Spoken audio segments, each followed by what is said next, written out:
So we were discussing about the methods of irrigation, है ना?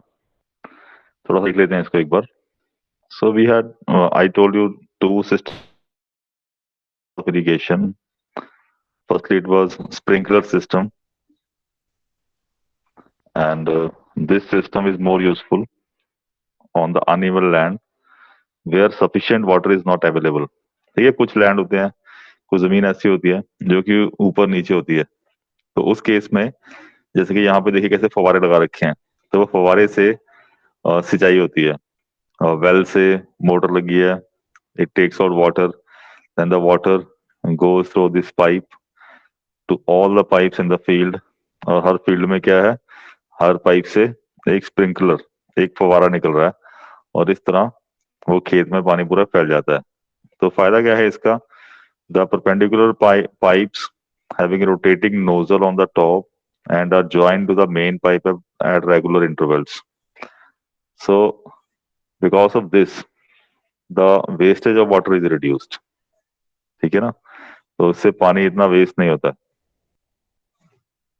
So all this, जितना भी मैंने येलो कलर में दिखाया हुआ है, this you have to underline, और after that you have to draw the diagram and write about the sprinkler system. पता चल रहा था बच्चों को? Yes, sir. Okay. Yes, sir. So then देखिए second point, sprinkler system is very useful for sandy soil, जहां पर soil जो होती है सैंडी होती है, बार बार पानी वहां पे चाहिए.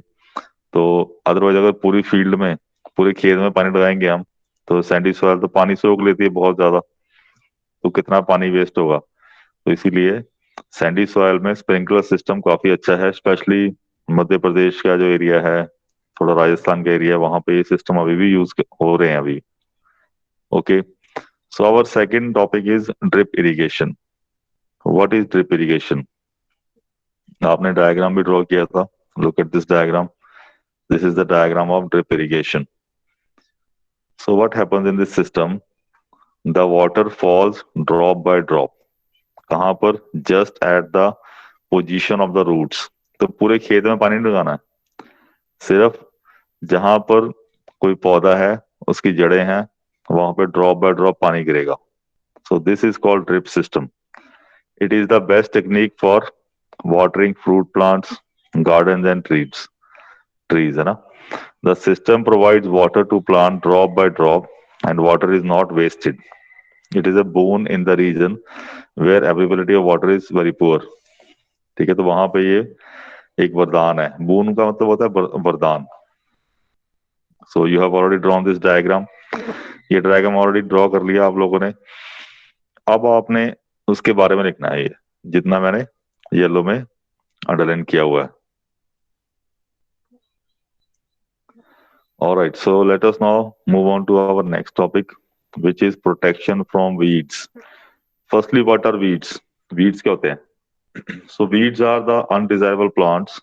Undesirable होते हैं, हम ग्रो नहीं करते उनको, लेकिन हमारी फसल के साथ साथ कुछ छोटे छोटे प्लांट्स उग जाते हैं. They are called as weeds. हाँ. So these, सबसे पहले लिखिए definition. Undesirable plants may grow naturally along with the crop, and these undesirable plants are called weeds. The removal of weed is called weedling. Reading. दो topic हैं ये. Firstly, yes, what are weeds? इसका heading होगा weeds, है ना? So इसकी definition है, undesirable plants may grow naturally along with the crop, and these undesirable plants are called weeds. Second is weeding. What is weeding? Weeding is the removal of weeds. है ना? Remove करते हैं weeds को हम. अब चाहे तो आप हाथ से रिमूव कर लो, चाहे आप किसी की हेल्प ले लो, चाहे आप कोई केमिकल स्प्रे करो. तो जनरली क्योंकि बहुत ज्यादा होते हैं वीड्स, तो हम केमिकल स्प्रे करते हैं. For example, this is the name of one chemical. It is called 2,4-D. Weeds are also controlled by using certain chemicals called weedicides, like 2,4-D. तो जनरली इसमें हम केमिकल यूज करते हैं. तो वो केमिकल्स को बोलते हैं weedicides.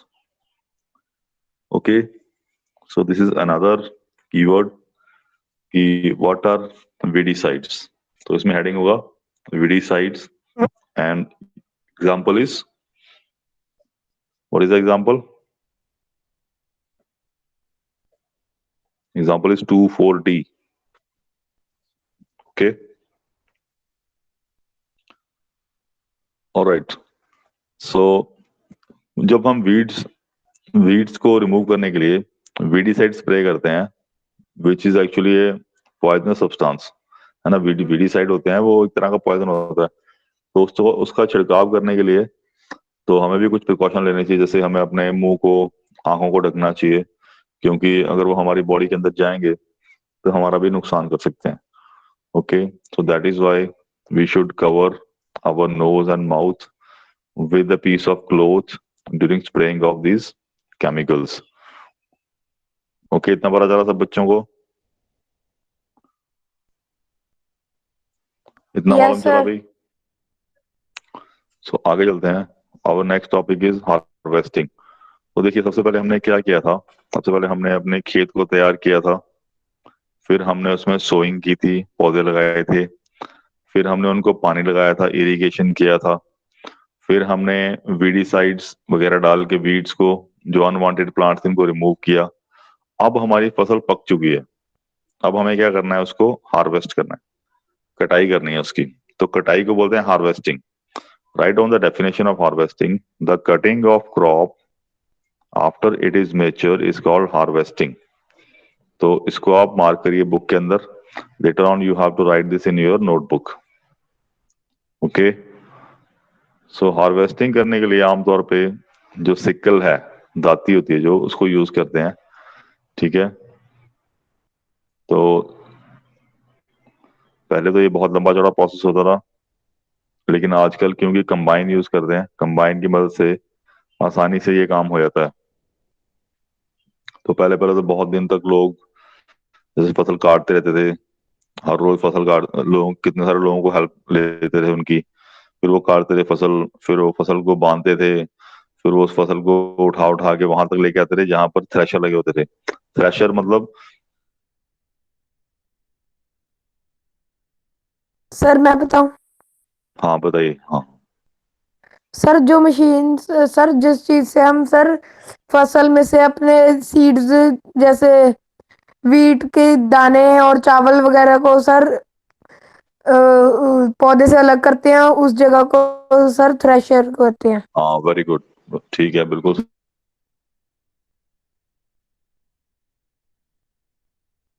ओके, मेरी आवाज आ रही है ना सबको? हाँ, जो वीट यस है सर। उसका जो चाफ, चाफ मतलब होता है जो भूसा है, ठीक है, उसको अलग करना है और दाने को अलग करना है। तो दोनों को अलग करने के लिए हम स्पेशल मशीन यूज करते हैं, थ्रेशर बोलते हैं उसको।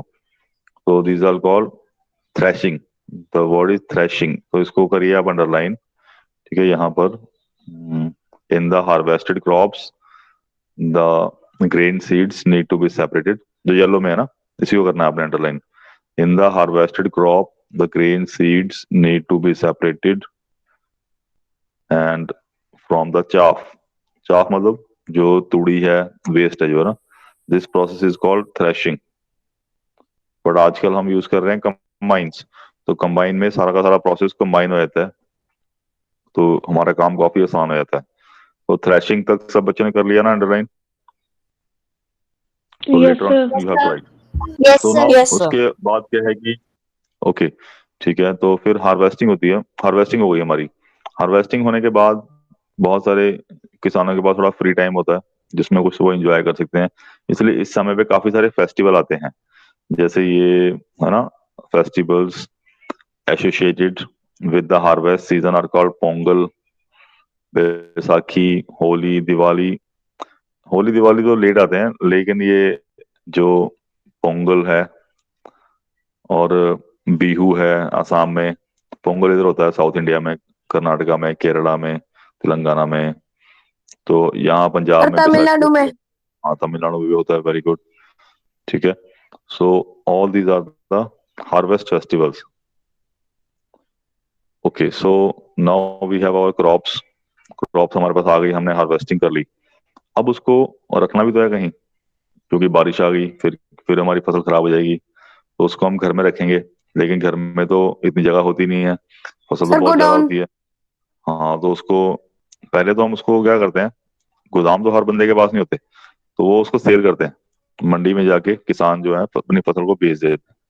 वहां पे उनसे गवर्नमेंट जो है वो ले लेती है, और उसके बाद गवर्नमेंट के पास उसके बदले में उसको पैसे देती है कि आप अपने पैसे लो, ठीक है, आपने हमें ये फसल दे दी है, आपको पैसे दे देते हैं। ठीक है, तो अब वो फसल हो गई सरकार की। फिर वो उसको बड़े बड़े गोदाम होते हैं, वहां पे वो उसको स्टोर करते हैं। देखिए मैं आपको दिखाता हूँ, यहाँ पे हमारे पास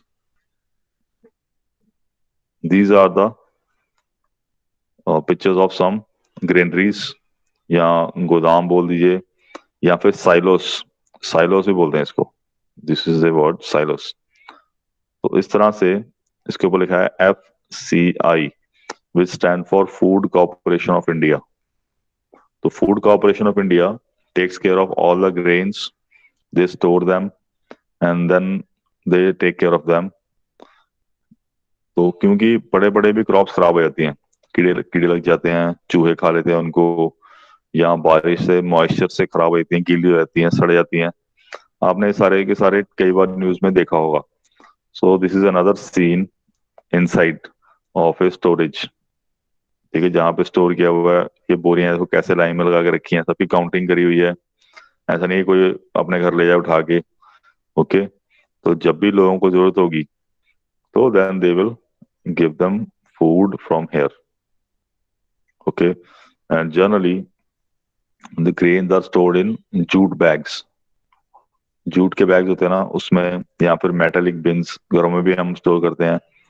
हाउएवर लार्ज स्केल, बहुत बड़े बड़े, तो जैसे पूरे एक डिस्ट्रिक्ट के, जलंधर डिस्ट्रिक्ट की स्टोर करनी है ग्रेन्स, तो उसको फिर बड़ी बड़ी ग्रैंडरीज या फिर सॉइलोस में रखा जाएगा, ताकि उसको वो खराब ना हो, गीली ना हो, रैट्स ना खाएं। ठीक है, so that is it.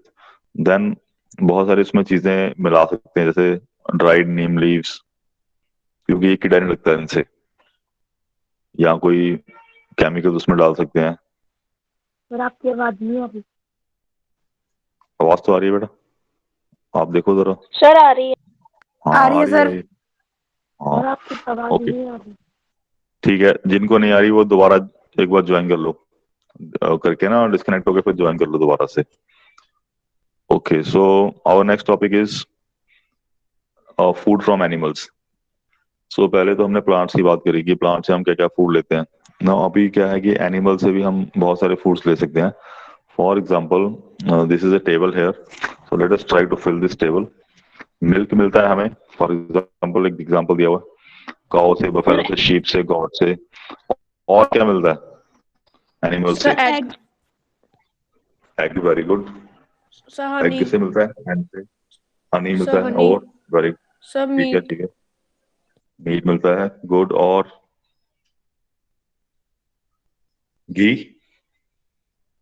Yes sir. Sir हाँ, तो बटर। इस तरह से मेरा सर मलाई। बटर, हाँ मलाई, लस्सी, ठीक है, दही। तो there are many products which we get from animals. पर एनिमल्स भी ये प्लांट से लेते हैं, सर क्योंकि खोया। प्लांट खाएंगे एनिमल्स। हाँ, खोया भी बनता है। तो देखिए, मैं ये कह रहा हूँ कि एनिमल्स भी प्लांट से लेते हैं, क्योंकि एनिमल प्लांट को खाते हैं ना। अगर प्लांट नहीं होंगे तो एनिमल्स भी नहीं होंगे। ठीक है, तो animals also depend on the plants. इसलिए हम हमेशा आपको बोलते हैं कि हमें प्लांट को प्रोटेक्ट करना चाहिए, है ना, खराब नहीं करना चाहिए। हम प्लांट लगाते भी हैं। Okay, so the foods which we get from animals, उसके लिए हम कुछ एनिमल अपने घर में रखते हैं। जैसे हम गाय रखते हैं, कई लोगों ने भैंसें रखी होती हैं। So this is called as animal husbandry.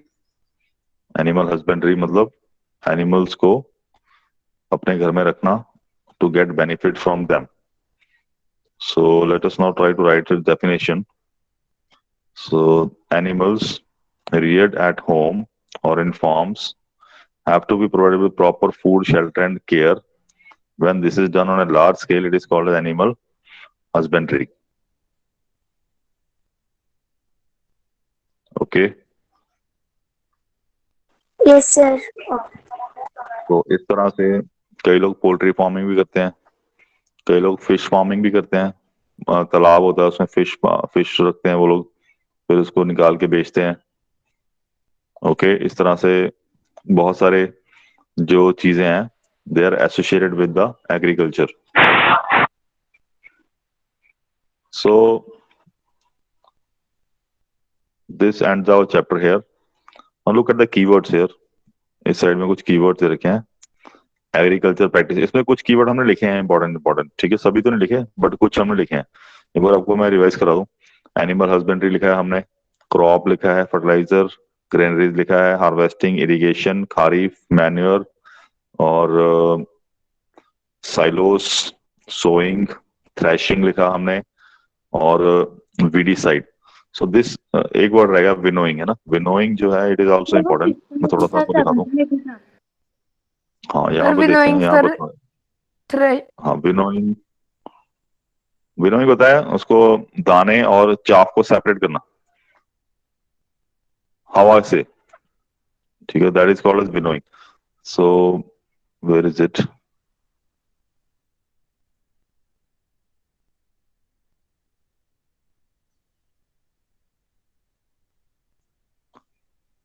सो ये लिख लें, यहाँ इतनी बढ़िया नहीं है डेफिनेशन, तो मैं आपको भेज देता हूँ। Okay, I will send you in WhatsApp. Now now what is homework today. Homework क्या है कि आपने इस चैप्टर को पूरा पढ़ना है, सेल्फ रीडिंग करनी है, वर्ड टू वर्ड, ठीक है। मैंने तो पढ़ा दिया आपको, आपको भी समझ में आ गया, लेकिन बहुत सारी चीजें हैं जो हम क्लास में डिस्कस नहीं कर पाते, जो कि अक्सर मिस हो जाती हैं डिटेल में। वर्ड टू वर्ड आपको पढ़ना है, जो जो नहीं समझ में आता आपको उसको आपने एनसर्कल कर लेना है पेंसिल से, और लेटर ऑन बाद में मेरे से पूछ लेना है भी क्लास में कि इसका क्या मीनिंग होता है, इसका क्या मीनिंग होता है। ओके, तो वैसे तो आपको चैप्टर बहुत इजी है, पूरा समझ में आएगा। एक ये है काम। दूसरा क्या करना है आपने, आपको कुछ जो कीवर्ड्स हमने लिखे हैं उनको याद करना है आपको। रोज 5 कीवर्ड याद करने हैं, और कोई भी याद करने के बाद उसको लिख के देखिए। घर में टाइम वेस्ट नहीं करना, आपने जो है स्टडी करनी है पूरा टाइम। ओके। सर कोई भी 5 कीवर्ड कर सकते हैं? हाँ, जो भी आपको अच्छा लगते हैं, जो भी आपको इजी लगते हैं उनको आप करिए पहले।